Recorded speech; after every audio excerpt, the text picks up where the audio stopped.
And we got Baldy talking about the Green Bay Packers. And here's what Jordan Love does well, according to Brian Baldinger. What Jordan will do more frequently is back up. And he'll buy himself an extra tick because he trusts his arm to be able to deliver an accurate throw off the back. And it happened on the touchdown to Dontavian Wicks when he had pressure right in his face from Dallas. And instead of trying to elude the pressure and escape right or left, he just simply backed up. And I don't even know how you teach that because you don't see many guys be able to do that. But it is a skill that he has that allows him to rescue a lot of plays. And sometimes that's all he needs is just an extra tick or half a tick to be able to make the throw. And he is really adroit at making that move. You know, that throw that he's talking about, he reminded me mannerism-wise a lot of Aaron Rodgers. Yeah. A lot of them backpedal throws, and he was throwing layered teardrops. Yeah. Really nice. He's got unbelievable arm strength, and he had a lot of different angles because he hit a bunch of different routes. Arm. Yeah. Couple ones, his body going to the left, stop, turn, banged it to the right on a little like crossing route. Look, it was a revelation watching him play in that game. Can he play to that level for the entirety of the game? I thought that they kind of took their foot off the gas offensively late in that game. They could have scored 50, 60. You know, what's crazy about that, and I bet you Packer fans right now feel so good they got rid of Aaron Rodgers. I bet you just that whole entire locker room, that entire Matt LaFleur, you see how happy they were after the game? The air's been lifted, a dark cloud that was just hovering over that franchise for the last couple of years. Now they're the New York Jets problem. Did you hear Aaron Rodgers saying, we need to keep the BS outside of the building? You're the creator of the BS, buddy. Well, how delusional are you? It's interesting you bring this up. I know we were talking about the Warriors earlier today and Draymond in general. Now more than ever in sports, I'm realizing one bad apple can really ruin it for everyone. No doubt. And Jason Dumas has kind of been all over this. He's not reporting it. He's just a fan watching his team talking about A.J. Brown with the Eagles and how A.J. Brown's discontent really rotted the Eagles from the inside. Now, there's plenty of other reasons. It's not just because of them. I look at Draymond Green and I look at the Warriors situation and it feels really rotten from the inside out. And I look at the Green Bay Packers. Clearly, last year, it was rotten from the inside out.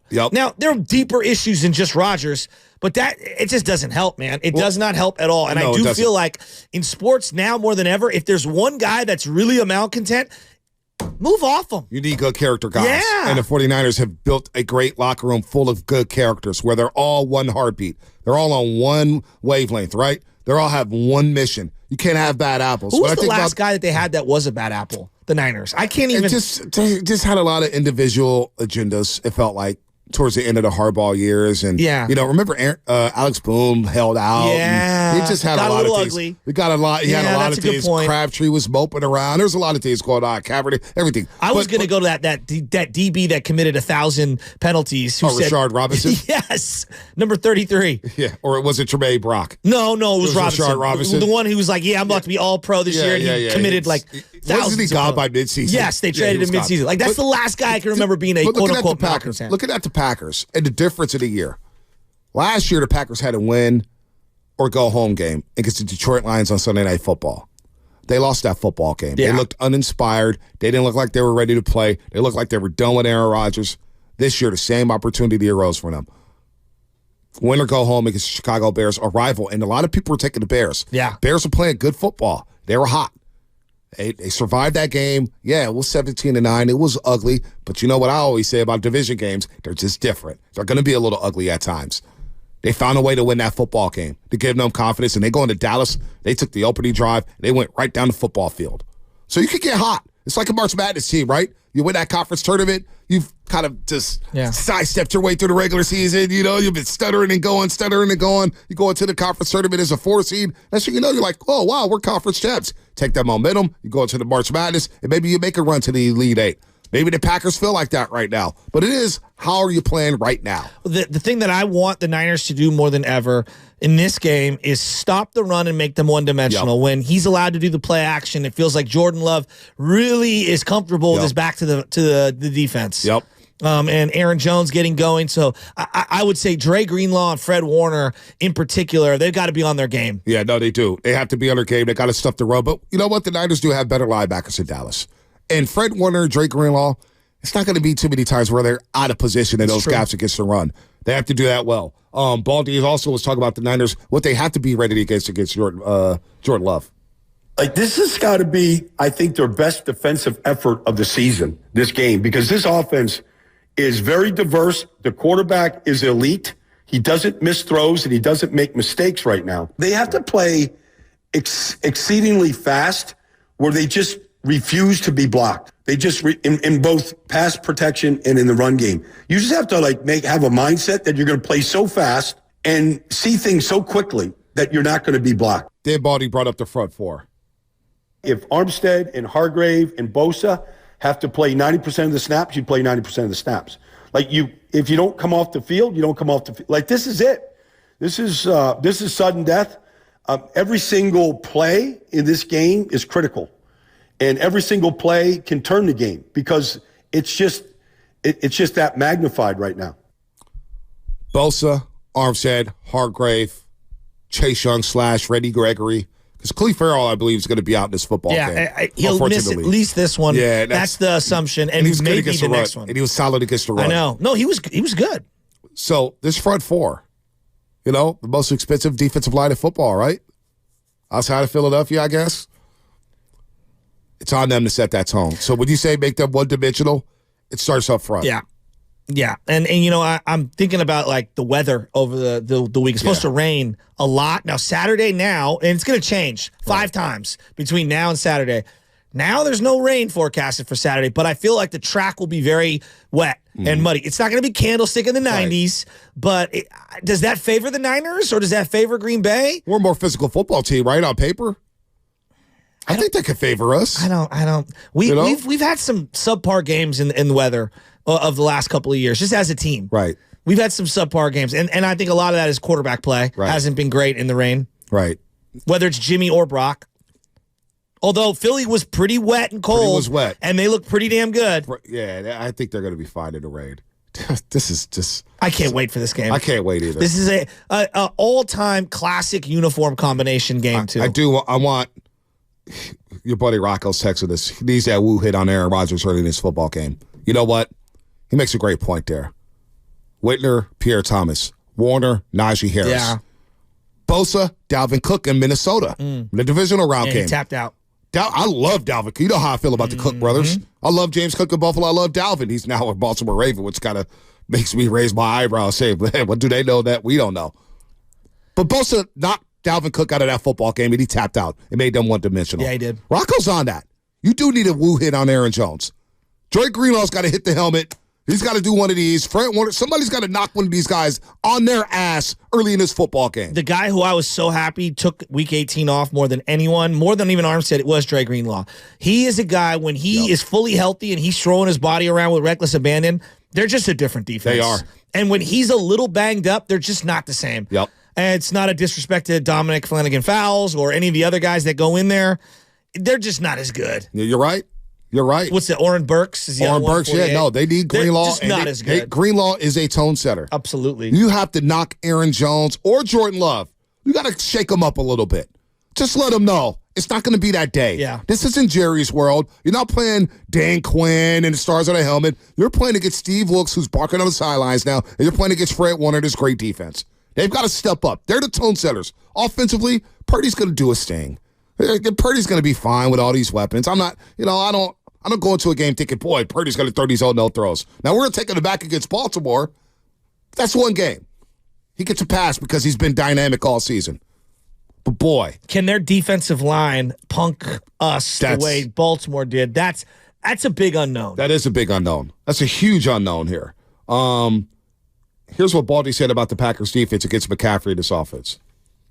They're built much like San Francisco in that all they've done is add to their defensive front. I mean, it started with Preston Smith in free agency. And then, you draft Rashawn Gary and you draft Lucas Van Ness. And there's, oh, by the way, there's an elite defensive tackle in Kenny Clark.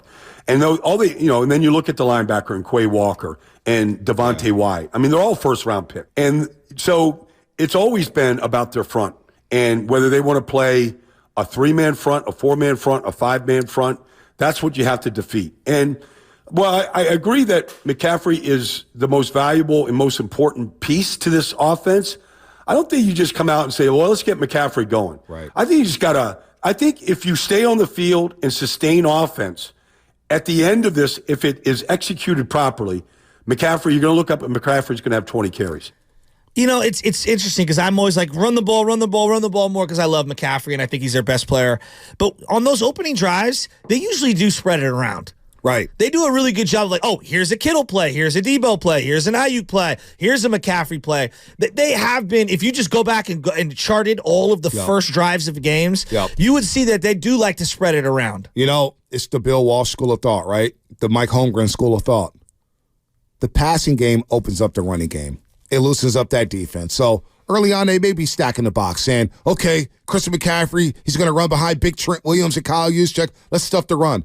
No, you get that pass game going early, and you loosen them up, all of a sudden that field is wide open. You're using every inch of the grass on that football field, sideline to sideline. You're getting Debo involved. You're getting Brandon Ayuk involved. Now, where's Jair Alexander going to go? Is he going to shadow Brandon Ayuk? You would think that. You know, because then I could just work George Kittle. Do they have a matchup for George Kittle? He's had some monster games against the Green Bay Packers. Big ones. Debo Samuel has had monster games against the Green Bay Packers. So that is, like, when you look at Dallas's personnel, Tony Pollard doesn't scare anybody. Well, I was just going to say, like, I actually think Elijah Mitchell's a better matchup against Green Bay than Tony Pollard was. Yep. And if I were to poll most Niner fans, they'd say, yeah, it'll be CMC, Debo, then Elijah Mitchell in order of touches. Right. Exactly. Out of the backfield. Exactly. So Dallas had, Tony Pollard, and they padded their stats at the end of the game. That was all. Ferguson's nice. Yeah. Ferguson actually made plays in that game. Yeah, he did. That's why I think George Kittle can make plays for us in this game. I do, too. George Kittle's had a great year. I do, too. Quietly, he scored 3 touchdowns. One of the most efficient years of his career. Scored 3 touchdowns. George Kittle was amazing. First team All-Pro. First team All-Pro out of nowhere. I know. And we're ready to move off that guy? Hell no. We keep these guys. Don't listen to everybody, folks. Keep this core together. What uniform would you wear if it was your choice? For the 49ers? Yeah. I'm wearing my red and I'm wearing my custom my red and gold. We don't need the throwbacks. No throwbacks for this one? No. We just wear your red gold. Classics. No, I want the classic 80 ones, to be honest with you, with the numbers on the side instead of shoulder pads. Yeah, with the 3 stripes. Yeah. I want those, if anything. So whatever uniform you gotta wear. To me, I don't even give a damn about the uniforms this week. I care about winning and advancing to the inch. By Sunday, I want to sit back with my feet on the couch, legs spread out, a nice tub of Daisy Dips, some Ruffled Chips, and I want to watch the Lions and Bucks and scout them and rewind every single play while I'm watching the game, saying, who are we going to play at Levi's Stadium for the NFC Championship How great game? of a Sunday will that be if that's the case? You know what I'm saying? Oh, it'll be That's amazing. what it is. Win this, because this one is the toughest game, I believe. Well, and Laporta's banged up. Detroit's got some guys that have been hit hard. I don't know if you watched late in that game. Baker took some hits. He does. He takes hits. But everybody's going to take some hits. Detroit and the Rams, that was a physical game. And the one thing about the Lions, man, they're borderline dirty. What they did to Tyler Higbee, what they were doing to Puka Nacua, hitting Stafford, the Lions got a dirty defense. They literally bite kneecaps off. Is that going to be mispronunciation of the year right there? What's that? I say his name again? Puka Nacua. Hakuna Matata. I say Puka Nacua? Puka Nacua. Oh, Puka Nacua. What did I say? Nacua? I don't know. We're just getting the doobies ready for next year. Oh, what did I mispronounce Puka Nacua? Is that me or him? It was you. Oh, no. You were just flabbergasted yesterday when Bonte asked you a question. You hit him with What, is that Shasky or me? Oh, no. That sounds like me. It's inaudible. Oh, my God. Daisy Dips, baby. I'm still on that soda, though. I'm still on that soda diet. moderation, baby. Let's go to Jay in Florida. No. You guys are all stacking me. How did I win a Doobie Award for worst pronunciation when Shaska's nominated for 5 of them? Pronunciation, whatever it is. Jay in Florida. Now I'm rattled. Now I'm like Dak. He's moving too fast for me. The best of all the tweets I saw was someone say that the camera's shaking like in Madden. Oh, yeah, the squiggly lines. The squiggly lines on the momentum. You know, when it's shaking, you're rattled like, oh, my God, turn the game off. Give him that last 2 months that Gunnar Henderson got with the Orioles last year. Audi Rutschmann, who we're going to see in the home run derby. You ruined both names. Audi the underrated part of this, listen to it again. Shasky's like, yes. Give him that last 2 months that Gunnar Henderson got with the Orioles last year. Audi Rutschmann, who we're going to see in the home run derby. disagreeing with it the whole time. No, he knew it too. He didn't know. Shasky's been saying Hufanga for 3 years now. Jay, Kyle, use check. Jay, Ute juice. Ute juice. Ute juice. Hey, I don't know if you know this. Kyle Juszczyk's wife made a coat for Taylor Swift. Did you know that? Jay in Made Florida. for Brittany Mahomes too, and Taylor Lautner. You better be careful, man. You gotta be careful. If you think about it, Ayuk and Debo, Juwan Jennings on third down, George Kittle, you got Ute Juice, you got CMC. I hit the eject button so quick on that name. Congrats to Mrs. Juszczyk. I'm proud of her. Oh, she's killing it. It is unbelievable. But if I see another person tweet that shit, it's one thing. It's the husband. The husband, I'm totally cool with Kyle Juszczyk doing it. I'm totally great. And good for her. She's got a great business. But my God, the entire media, that's Mrs. Juszczyk. Good, understand now. A lot of media members are friends with the players. Jay in Florida. Jay, what's happening? Yeah, I don't have many friends. Thank you, Bonte. You guys doing all right, man? We're all good, Jay. We're just having some fun, man. We're ready for the Packers, man. We got playoff football. We're smoking on the Cowboys pack. We're smoking on the Rams pack. I haven't heard from Rudy in Riverside in 5 days. The Eagles fans, they're MIA, and the Cowboys fans, we know how they're already rooting for the Lakers now. They're talking about Lakers beating OKC, so we know what time it is with them. Jay in Florida, what's